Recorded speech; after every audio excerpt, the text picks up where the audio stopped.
অবশ্যই এটা মহিষের টক দই না? হ্যাঁ। আমাদের ভোলা। আর ভোলাতে কিন্তু মহিষের টক দই দিয়ে ভোলা একটা প্রবাদ আছে। প্রতিবেলা যদি দই না থাকে ভাতের সাথে খাওয়া এখন হয় না। তো ভোলা যদি যাওয়া না হয় দিতেই পারে দই খেয়ে।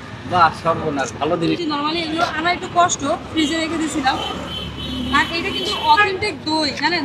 ঢাকা শহরে যে টক দইগুলো থাকে দেখুন পানি পানি কেমন জানি সাথে আঠালো আঠালো, আর এই দইগুলা এগুলো কিন্তু হচ্ছে কি একদম পুরো শুকনো থাকে, অনেক কোয়ালিটিফুল একটা দই।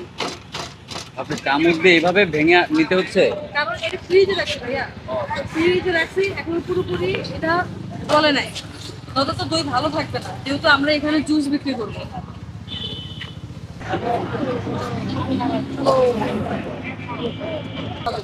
মহিষের টক দই লাচ্ছি, এখন তো নর্মালি সবাই লাচ্ছি খান, গরুর দই, মিষ্টি দই, কত রকমের লাচ্ছি, কিন্তু টক দই লাচ্ছি কি খাইছেন কখনো? মহিষের টক দই? না, কখনোই খাইনি। হ্যাঁ, এটা বলা যায়। এটা বড় মতো এই যে দেখো, এটা আমরা মহিষের টক দই লাচ্ছি বিক্রি করি। আমার খুব ফেভারিট, সবসময় পাওয়া যায় না, খুব রেয়ার। যেমন এবার আসার সময় গ্রাম থেকে 10টা নিয়ে আসছি। এই মহিষের মানে দইয়ের লাচ্ছি তো কোনোদিনও খাই না, এটা আপনি কই থেকে আবিষ্কার করলেন? আরে ভাই, ভোলাতে মহিষের টক দই কি পপুলার! মহিষের নামে একটা চরই আছে, মহিষের চর।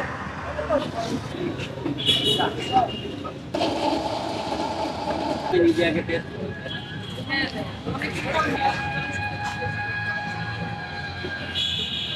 মহিষের টক দই লাচ্ছি খেয়েছিলেন? কোন লাচ্ছি? যেমন মহিষের দুধ পরিমাণ অনেক ভালো, দুধের পরিমাণ বেশি।